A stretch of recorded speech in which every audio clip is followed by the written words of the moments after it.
ಪೂಜ್ಯಾಯ ರಾಘವೇಂದ್ರಾಯ ಸತ್ಯಧರ್ಮರತಾಯ ಚ ಭಜತಾಂ ಕಲ್ಪವೃಕ್ಷಾಯ ನಮತಾಂ ಕಾಮಧೇನುವೆ. ನಾನು ನಿಮ್ಗೆ ಹೇಳಿದ್ದೆ, ನೀವು ದೇವಸ್ಥಾನಕ್ಕೆ ಹೋದ್ರೇನು ನಿಮ್ಗೆ ಅಲ್ಲಿನ ಫಲ ಸಿಗ್ತಾಯಿಲ್ಲ ಅಂತೇಳ್ಬಿಟ್ಟು. ಅದು ನಿಮ್ಗೆ ಯಾಕೆ ಸಿಗ್ತಾಯಿಲ್ಲ ಅದನ್ನು ನಾನು ಮುಂದಿನ ವೀಡಿಯೋದಲ್ಲಿ ಹೇಳ್ತೀನಿ ಅಂತ ಹೇಳಿದ್ದೆ. ನೀವು ದೇವಸ್ಥಾನಕ್ಕೆ ತುಂಬ ಹೋಗ್ತೀರ. ಇವಾಗ ಬೇರೆಯವ್ರು ಹೇಳ್ತಾರೆ, ನೀವು ಅದು ಮಾಡಿಸಿ ಇದು ಮಾಡಿಸಿ ಆ ದಾನ ಕೊಡಿ ಈ ದಾನ ಕೊಡಿ ಅಂದ್ಬಿಟ್ಟು ಎಲ್ಲ ಮಾಡ್ತೀರ ನೀವು. ಆದ್ರೂ ನಿಮಗೆ ಎಷ್ಟೇ ದುಡ್ಡು ಬಂದರೂ ಯಾವ ರೀತಿ ಖಾಲಿ ಆಗುತ್ತೆ ಅಂತ ನಿಮಗೆ ಗೊತ್ತಾಗಲ್ಲ. ಈಗೊಂದು ಉದಾಹರಣೆ, ಒಂದು ತೂತು ಇರೋ ಮಡಕೆಗೆ ನೀವೆಷ್ಟೇ ನೀರು ತುಂಬಿಸ್ತಾ ಇದ್ರೂ ಅದು ಖಾಲಿ ಆಗ್ತಾನೇ ಇರುತ್ತೆ, ಅದರಲ್ಲಿ ನೀರೇ ನಿಲ್ಲಲ್ಲ. ಅದೇ ರೀತಿ ನಿಮ್ಮ ಜೀವನದಲ್ಲೂ ಆಗ್ತಾನೇ ಇರುತ್ತೆ, ಎಷ್ಟೇ ದುಡ್ಡು ಬಂದರೂ ನಿಮ್ಮ ಕೈಯಲ್ಲಿ ನಿಲ್ಲಲ್ಲ. ಈಗ ನೀವೊಂದು ದೇವಸ್ಥಾನಕ್ಕೆ ಹೋಗ್ತೀರ, ಅದರಲ್ಲಿ ಆ ದೇವಸ್ಥಾನದಲ್ಲಿ ಎಷ್ಟು ಶಕ್ತಿ ಇರುತ್ತೆ ಅಂತೇಳಿದ್ರೆ, ಯಾಕಂದರೆ ನಮ್ಮ ಪೂರ್ವಜರು ಋಷಿಮುನಿಗಳು ದೇವಸ್ಥಾನನ ಸುಮ್ಮನೆ ಕಟ್ಟಿಬಿಟ್ಟಿಲ್ಲ. ಅವರು ಒಂದು ದೇವಸ್ಥಾನನ ನಿರ್ಮಾಣ ಮಾಡಿದ್ದಾರೆ ಅಂದರೆ ಅಲ್ಲಿ ಎಷ್ಟು ಥರ ಪೂಜೆ ಮಾಡಿ ಆ ದೇವತೆಗೆ ಒಂದು ಪ್ರಾಣ ಪ್ರತಿಷ್ಠಾಪನೆ ಮಾಡಿ ಆ ಒಂದು ಶಕ್ತಿನ ಆ ದೇವಸ್ಥಾನದಲ್ಲಿ ತುಂಬಿರ್ತಾರೆ. ಆ ಥರ ಸ್ಥಳಕ್ಕೆ ನೀವು ಹೋಗ್ತಾ ಇದ್ದೀರಾ ಅಂದರೆ ನೀವು ಯಾವ ರೀತಿ ಹೋಗ್ತೀರ ಅನ್ನೋದೇ ಒಂದು ಮುಖ್ಯವಾಗಿರುತ್ತೆ.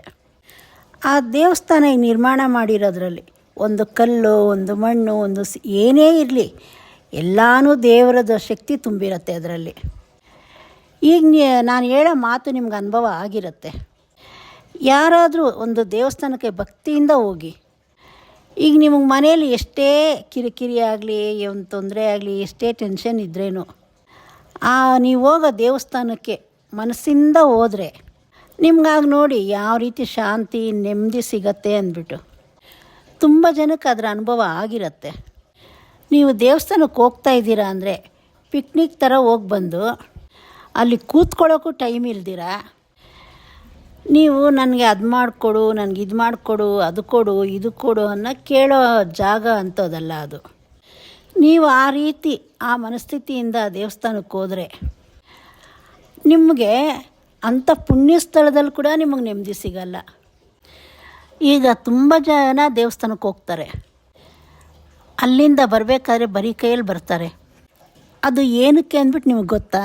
ಒಂದು ದೇವಸ್ಥಾನ ಕಟ್ಟಿದ್ದಾರೆ ಅಂದರೆ ಅದಕ್ಕೊಂದು ಪ್ರಾಮುಖ್ಯತೆ, ಒಂದು ನಿಯಮ ಅನ್ನೋದಿರುತ್ತೆ. ಅಲ್ಲಿರೋ ಶಕ್ತಿನ ನೀವು ಯಾವ ರೀತಿ ಉಪಯೋಗಿಸ್ಕೊಬೇಕು ಅನ್ನೋದು ನಿಮಗೆ ಗೊತ್ತಿರಲ್ಲ. ಈಗ ತುಂಬ ಜನ ಹೇಳ್ತಿದ್ದಾರಲ್ಲ ದೇವಸ್ಥಾನಕ್ಕೆ ಹೋದೆ ಒಳ್ಳೆಯದಾಗಿಲ್ಲ ಅಂದ್ಬಿಟ್ಟು. ಅದು ಏನಕ್ಕೆ ಅಂದ್ಬಿಟ್ಟು ನೀವು ಯಾರಾದರೂ ಯೋಚನೆ ಮಾಡಿದ್ದೀರಾ? ಎಲ್ಲರೂ ಮಾಡ್ತಿರೋದು ಏನಂದರೆ, ನಾವು ದೇವಸ್ಥಾನಕ್ಕೆ ಹೋಗ್ತೀವಿ, ಕೈ ಮುಗಿತೀವಿ, ಪ್ರಸಾದ ತಿಂತೀವಿ, ಮತ್ತು ಅಲ್ಲಿ ಬಂದು ಸೆಲ್ಫಿ ತೊಗೊತೀವಿ, ಮತ್ತು ವಾಪಸ್ ಬರ್ತೀವಿ. ನೀವು ಈ ರೀತಿ ಮಾಡಿದ್ರೆ ಅದು ದೇವಸ್ಥಾನಕ್ಕೆ ಹೋಗಿ ಬಂದಿರೋ ಎತ್ತಿ ಇರಲ್ಲ, ಎಲ್ಲೋ ಪ್ರವಾಸಕ್ಕೆ ಹೋಗಿ ಬಂದಿರೋ ಥರ ಇರುತ್ತೆ. ದೇವಸ್ಥಾನದಲ್ಲಿರೋ ಪ್ರತಿಯೊಂದು ವಸ್ತು ಮತ್ತು ಅಲ್ಲಿಂದು ಗೋಡೆ, ಮೆಟ್ಲು ನಿಮ್ಮ ದರಿದ್ರನ ದೂರ ಮಾಡೋ ಶಕ್ತಿ ಇರುತ್ತೆ. ಮತ್ತು ಕೆಲವೊಂದು ಕಡೆ ದೇವಸ್ಥಾನ ಗರ್ಭದ ಗುಡಿ ಕತ್ತಲಾಗಿರುತ್ತೆ.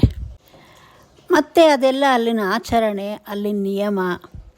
ಈಗ ನಾನು ಹೇಳೋದನ್ನು ನೀವು ಪಾಲಿಸಿದ್ರಿ ಅಂದರೆ, ಈಗ ನೀವು ಇಷ್ಟು ದಿವಸ ದೇವಸ್ಥಾನಕ್ಕೆ ಹೋಗಿ ಬಂದಿರೋದಕ್ಕೂ ಈಗ ನಾನು ಹೇಳಿದ್ಮೇಲೆ ನೀವು ಹೋಗೋದಕ್ಕೂ ಅದರ ಬದಲಾವಣೆ ನಿಮಗೆ ಗೊತ್ತಾಗತ್ತೆ.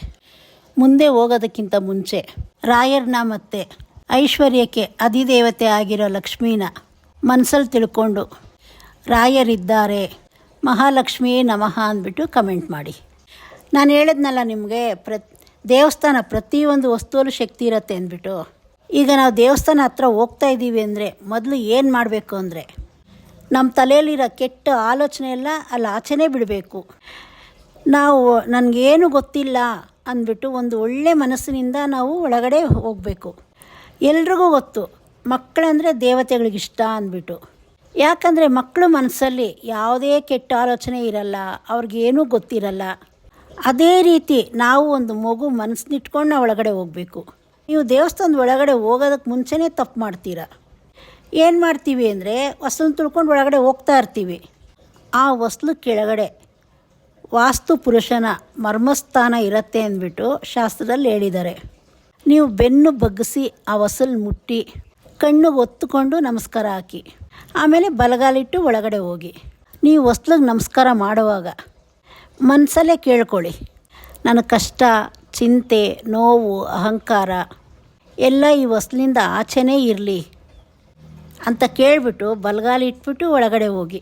ನಾವು ದೇವಸ್ಥಾನದ ಒಳಗಡೆ ಹೋಗಿದ ತಕ್ಷಣ ನಮಗೆ ಕಾಣಿಸೋದು ಧ್ವಜಸ್ತಂಭ. ನಿಮ್ಗೆ ಅದರ ಮಹತ್ವ ಗೊತ್ತಾ? ಅದನ್ನು ನೋಡದೇ ಇರೋ ರೀತಿ ಒಳಗಡೆ ಹೋಗ್ತಾ ಇರ್ತೀರ. ಯಾಕಂದರೆ ಇದನ್ನು ಎಲ್ಲರೂ ಒಂದು ಕಂಬ ಅಂತ ಅಂದ್ಕೊಂಡ್ಬಿಟ್ಟಿದ್ದಾರೆ. ಯಾಕಂದರೆ ಆ ಕಂಬ ದೇವಸ್ಥಾನ ಸುತ್ತು ಬರೋ ಶಕ್ತಿ ಇಲ್ಲ, ಈ ಕಂಬದ ಮೂಲಕ ಭೂಮಿಗೆ ಇಳಿಯುತ್ತೆ. ಯಾಕಂದರೆ ಆ ಗರ್ಭದ ಗುಡಿಯಲ್ಲಿರೋ ಶಕ್ತಿನ ತಡೆಯೋ ಶಕ್ತಿ ಯಾರಿಗೂ ಇಲ್ಲ. ಆ ಶಕ್ತಿನೆಲ್ಲ ಸಮನಾಗಿ ತಡೆ ಹಿಡಿಯುತ್ತೆ ಈ ಸ್ತಂಭ. ನಾವು ಅಲ್ಲಿ ಆ ಸ್ತಂಭದ ಹತ್ರ ಹೋಗ್ತಿದ್ದೀವಿ ಅಂದರೆ ಗಂಡಸರು ಸಾಷ್ಟಾಂಗ ನಮಸ್ಕಾರ ಹಾಕಬೇಕು. ಹೆಣ್ಣು ಮಕ್ಕಳು ಬಗ್ಗಿ ಮಂಡಿ ಊರಿ ನಮಸ್ಕಾರ ಹಾಕಬೇಕು. ನೀವು ಈ ರೀತಿ ಮಾಡೋದ್ರಿಂದ ನಿಮ್ಮಲ್ಲಿರೋ ನೆಗೆಟಿವಿಟಿ ಎಲ್ಲ ಭೂಮಿಗಿಳಿದೋಗುತ್ತೆ. ಆಗ ದೇವರ ಅನುಗ್ರಹ, ದೇವರ ಶಕ್ತಿ ಅದನ್ನು ಪಡೆಯೋದಕ್ಕೆ ನೀವು ಅರ್ಹರಾಗ್ತೀರ.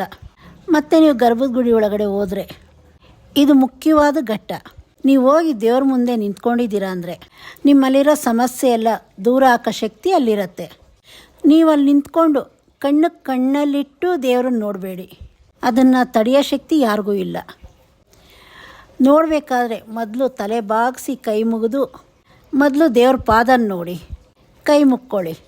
ಮತ್ತು ನಿಧಾನವಾಗಿ ತಲೆ ಎತ್ತಿ ಆ ದೇವರನ್ನ ಕಣ್ತುಂಬ ತುಂಬ್ಕೊಳ್ಳಿ. ಅಲ್ಲಿ ನಿಮ್ಮನ್ನು ನೀವು ಆ ದೇವ್ರಿಗೆ ಅರ್ಪಿಸ್ಕೊಳ್ಳಿ. ಮತ್ತು ನೀವು ದೇವ್ರ ಹತ್ರ ನಿಮ್ಮ ಕಷ್ಟ ಕೇಳ್ಕೊಳ್ಳೋವಾಗ ನನಗೆ ಅದು ಬೇಕು, ನನಗೆ ಆ ರೀತಿ ಮಾಡಿ ಈ ರೀತಿ ಮಾಡಿ ಅಂತ ಕೇಳ್ಕೊಳ್ಳೋಕೆ ಹೋಗಬೇಡಿ. ನಿಮ್ಮ ಕಷ್ಟನ ನಿಮ್ಮ ಮನಸ್ಸಿನಲ್ಲಿ ತಿಳ್ಕೊಂಡು ನನಗೆ ಇದನ್ನು ತಡೆಯೋ ಶಕ್ತಿ ಕೊಡು ಅಂತ ಕೇಳ್ಕೊಳ್ಳಿ. ನೀವೇನಾದರೂ ಒಂದು ಕೆಲಸ ಪ್ರಾರಂಭ ಮಾಡ್ತಿದ್ದೀರಾ ಅಂದರೆ ಮೊದಲು ಆ ವಿಷಯನ ದೇವ್ರಿಗೆ ತಿಳಿಸಿ. ನೀವು ಕೇಳ್ಕೊಳ್ಳಿ, ನಾನು ಈ ರೀತಿ ಮಾಡ್ತಾಯಿದ್ದೀನಿ, ನನಗೆ ಇದರಿಂದ ಒಳ್ಳೇದಾಗಬೇಕು ಅಂದ್ಬಿಟ್ಟು. ಆಮೇಲೆ ಇವಾಗ ಉಂಡಿಗೆ ದುಡ್ಡು ಹಾಕ್ತೀವಲ್ಲ, ನೀವೇನೋ ಹಾಕಬೇಕು ಅಂದ್ಬಿಟ್ಟು ಸುಮ್ಮನೆ ಅಲ್ಲಿ ಹಾಕ್ಬಿಟ್ಟು ಬರೋದಲ್ಲ, ದೇವ್ರನ್ನ ಕೇಳ್ಕೊಂಡು ಹಾಕಿ. ನೀನು ಕೊಟ್ಟಿರೋದ್ರಲ್ಲಿ ಒಂದು ಪಾಲು ನಿನಗೆ ಕೊಡ್ತಾಯಿದ್ದೀವಿ ಅಂದ್ಬಿಟ್ಟು ಕೇಳಿಕೊಂಡು ಉಂಡಿಯಲ್ಲಿ ಕಾಸು ಹಾಕಿ. ಈಗ ದೇವ್ರ ದರ್ಶನ ಎಲ್ಲ ಆಯಿತು. ಅದಾದಮೇಲೆ ನೀವು ಬಂದು ದೇವಸ್ಥಾನ ಪ್ರದಕ್ಷಿಣೆ ಹಾಕಿ. ದೇವ್ರ ಪ್ರದಕ್ಷಿಣೆ ಹಾಕಬೇಕಾದ್ರೆ ಬೇಗ ಆಗೋಗಲಿ ಅಂದ್ಬಿಟ್ಟು ಕೆಲವರು ಪ್ರದಕ್ಷಿಣೆ ಹಾಕ್ತಾರೆ. ಕೆಲವರು ಪಕ್ಕದಲ್ಲಿ ಯಾರಾದರೂ ಇದ್ದರೆ ಅವ್ರ ಜೊತೆ ಮಾತಾಡಿಕೊಂಡು ಸುತ್ತುತ್ತಾರೆ. ನೀವು ಮಾಡ್ತಾರೋ ದೊಡ್ಡ ತಪ್ಪದು. ಶಾಸ್ತ್ರದಲ್ಲಿ ಏನು ಹೇಳಿರೋದು ಅಂದರೆ, ಈ ಪ್ರದಕ್ಷಿಣೆ ಹಾಕ್ತಾಯಿದ್ದೀವಿ ಅಂದರೆ ಈ ಒಂದು ಪಾದ ಹಿಂದೆ ಇನ್ನೊಂದು ಪಾದ ತಗಲೋ ರೀತಿ ಅಷ್ಟು ನಿಧಾನವಾಗಿ ಪ್ರದಕ್ಷಿಣೆ ಹಾಕಬೇಕು. ಆ ದೇವ್ರನ್ನ ನೆನೆಸ್ಕೊಂಡು ನಿಮ್ಮ ಮನಸ್ಸಲ್ಲಿ ಒಂದು ಜಪ ಮಾಡಿಕೊಂಡು ನಿಧಾನವಾಗಿ ಪ್ರದಕ್ಷಿಣೆ ಹಾಕಿ. ಮತ್ತು ಪ್ರದಕ್ಷಿಣೆ ಆದಮೇಲೆ ದೇವಸ್ಥಾನ ಮುಂದೆ ಒಂದು 10 ನಿಮಿಷ ಕೂತ್ಕೊಳ್ಳಿ. ಕಣ್ಮುಚ್ಚಿ ನಿಮ್ಮ ಮನಸ್ಸಲ್ಲಿ ಇರೋದೆಲ್ಲ ಕೇಳ್ಕೊಳ್ಳಿ. ನೀವು ಅಲ್ಲಿ ಕೂತ್ಕೊಳ್ತೀರಾ ಅಂದರೆ ದೇವರಿಗೆ ಬೆನ್ನಾಕಿ ಕೂತ್ಕೊಬೇಡಿ. ದೇವ್ರ ಎದುರುಗಡೆ ಕೂತ್ಕೊಂಡು ನೀವು ಇಷ್ಟೊತ್ತು ಜಪ ದೇವ್ರನ್ನ ಪ್ರದಕ್ಷಿಣೆ ಹಾಕ್ಬೇಕಾದ್ರೆ ದೇವ್ರ ಜಪ ಮಾಡ್ಕೊಂಬಂದಿರ್ತೀರಲ್ಲ, ಆಗ ಅಲ್ಲಿ ಕೂತ್ಕೊಂಡು ನಿಮ್ಮ ಕಷ್ಟ ನೆನೆಸ್ಕೊಂಡು ದೇವ್ರನ್ನ ಕೇಳ್ಕೊಳ್ಳಿ. ಆಗ ಅಲ್ಲಿನ ಫಲ ಸಂಪೂರ್ಣವಾಗಿ ನಿಮಗೆ ಸಿಗ್ತೈತೆ. ನಿಮ್ಗೆ ಅಲ್ಲೇ ಅದರ ಅನುಭವ ಆಗತ್ತೆ. ನಿಮ್ಮ ಕಣ್ಣಲ್ಲಿ ನೀರು ಬರೋದಾಗಿರ್ಬೋದು, ನಿಮ್ಮ ಮನಸ್ಸಲ್ಲಿ ಒಂದು ಶಾಂತಿ ಸಿಗೋದು, ಅಲ್ಲೇ ನಿಮ್ಗೊಂದು ಧೈರ್ಯ ಕೂಡ ಬರುತ್ತೆ. ಆಗ ನಿಮಗೆ ಗೊತ್ತಾಗತ್ತೆ ನಮ್ಮ ಜೀವನ ಎಷ್ಟು ಚೆನ್ನಾಗಿದೆ ಅನ್ನೋ ಅನುಭವ ಕೂಡ ನಿಮಗಾಗತ್ತೆ. ನಮ್ಮ ಜೀವನದಲ್ಲಿ ಏನಾದರೂ ಒಂದು ಮಾಡಬೇಕು ಅನ್ನೋವಾಗ ಆತ್ಮವಿಶ್ವಾಸ ಕೂಡ ನಿಮ್ಗೆ ಅಲ್ಲೇ ಬರುತ್ತೆ. ಅಲ್ಲಿನ ಶಕ್ತಿ ನಿಮಗೆ ಫಲಿಸೈತೆ ಅಂದ್ಬಿಟ್ಟು ನಿಮಗೇ ಗೊತ್ತಾಗ್ಬಿಡತ್ತೆ. ನೀವು ಈ ರೀತಿ ಮಾಡಿದ್ರಿ ಅಂದರೆ ಮತ್ತು ಇಷ್ಟಕ್ಕೆ ಮುಗ್ದಿಲ್ಲ. ದೇವಸ್ಥಾನದಿಂದ ನೀವು ಮನೆಗೆ ಹೋಗಿದ್ದಾದಮೇಲೆ ತುಂಬ ಜನ ಏನು ಮಾಡ್ತಾರೆ ಅಂದರೆ ಹೊರಗಡೆ ಕಾಲು ತೊಳ್ಕೊಂಡು ಒಳಗಡೆ ಹೋಗ್ತಾರೆ. ನೀವು ಆ ದೇವಸ್ಥಾನದೊಳಗಡೆ ಹೋಗಿ ಆ ಶಕ್ತಿಯೆಲ್ಲ ನೀವೇನು ಪಡ್ಕೊಂಬಂದಿರ್ತೀರೋ ನೀವು ಕಾಲು ತೊಳೆದ್ರೆ ಆ ಶಕ್ತಿಯೆಲ್ಲ ಇಲ್ಲಿ ನೀರಲ್ಲೇ ಹೋಗುತ್ತೆ. ಅದು ಮಾಡ್ತಾ ಇರೋದು ದೊಡ್ಡ ತಪ್ಪು. ಹಾಗೆ ಬಲಗಾಲಿಟ್ಟು ನಮ್ಮನೆ ಹೊಸ್ಲಿಗೂ ನಮಸ್ಕಾರ ಹಾಕ್ಬಿಟ್ಟು ಬಲಗಾಲಿಟ್ಕೊಂಡು ಒಳಗಡೆ ಬನ್ನಿ. ಆಗ ಅಲ್ಲಿನ ಶಕ್ತಿ ಮನೆ ಪೂರ್ತಿ ಹರಡ್ಕೊಳ್ಳುತ್ತೆ. ಆಮೇಲೆ ಏನು ಮಾಡ್ತಾರೆ, ಮನೆಗೆ ಹೋಗಿದ ತಕ್ಷಣ ಸುಸ್ತಾಗೋಯ್ತು ಅಂತ ಹೋಗಿ ಮಲ್ಕೊತಾರೆ. ಆಗ ಮಾಡೋಕ್ಕೆ ಹೋಗಬೇಡಿ. ಮನೆಗೆ ಹೋದ್ಮೇಲೆ ದೇವರು ಕೋಣೆ ತೆಗೆದು ನಮಸ್ಕಾರ ಹಾಕಿ 2 ಕೈ ಜೋಡಿಸಿ ಪೂಜೆ. ನೀವು ಇದೆಲ್ಲ ಮಾಡಿದ್ರೆ ಅಲ್ಲಿನ ಫಲ ನಿಮಗೆ ಸಿಗತ್ತೆ. ಈಗ ನೀವು ಅಂದ್ಕೊಳ್ತೀರಲ್ಲ, ಕೆಲವರು ದೇವಸ್ಥಾನಕ್ಕೆ ಹೋಗಲ್ಲ, ಅವ್ರಿಗೆ ಒಳ್ಳೇದಾಗ್ತಾಯಿದೆ, ನಾನು ತುಂಬ ಸಲ ದೇವಸ್ಥಾನಕ್ಕೆ ಹೋಗ್ತಾಯಿದ್ದೀನಿ ಅಂದ್ಬಿಟ್ಟು. ಇದಕ್ಕೆಲ್ಲ ಉತ್ತರ ಇದೆ. ಅವರು ಆಗಾಗ ದೇವಸ್ಥಾನಕ್ಕೆ ಹೋಗಿ ಬಂದರು ನೆಮ್ಮದಿಯಿಂದ ಒಳ್ಳೆ ಮನಸ್ಸಿನಿಂದ ಈ ರೀತಿಯೆಲ್ಲ ಪಾಲಿಸ್ಕೊಂಡು ಬರ್ತಾರೆ ಅವರು. ಅದಕ್ಕೆ ಅವ್ರಿಗೆ ಒಳ್ಳೇದಾಗ್ತಾ ಹೋಗ್ತಾ ಇರತ್ತೆ, ಅವ್ರು ಅಂದ್ಕೊಂಡಿರೋದೆಲ್ಲ ಆಗ್ತಾ ಇರತ್ತೆ. ನೀವು ದೇವಸ್ಥಾನಕ್ಕೆ ಹೋಗ್ತೀರಾ, ಸುಮ್ಮನೆ ನೋಡ್ತೀರಾ, ದೇವ್ರ ಕೈ ಮುಗಿತೀರಾ, ಬರ್ತೀರಾ. ಆಗ ಒಳ್ಳೇದಾಗು ಅಂದರೆ ಎಲ್ಲಾಗತ್ತೆ?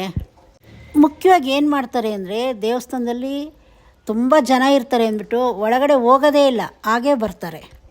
ಈ ತಪ್ಪನ್ನೆಲ್ಲ ಮಾಡ್ದಿರ ನಾನು ಹೇಳಿದ್ದನ್ನು ನೀವು ಪಾಲಿಸ್ಕೊಂಬನ್ನಿ. ಆಗ ನೀವು ದೇವಸ್ಥಾನಕ್ಕೆ ಹೋಗಿದ್ದಕ್ಕೂ ಸಾರ್ಥಕ ಆಗತ್ತೆ, ಅದು ಪ್ರತಿಫಲನೂ ನಿಮಗೆ ಸಿಗತ್ತೆ. ನೀವು ಈ ರೀತಿ ಯಾರೆಲ್ಲ ಪಾಲಿಸ್ತಾ ಇದ್ದೀರಾ ಕಮೆಂಟಲ್ಲಿ ತಿಳಿಸಿ. ಸಬ್ಸ್ಕ್ರೈಬ್ ಮಾಡೋದು ಮರಿಬೇಡಿ.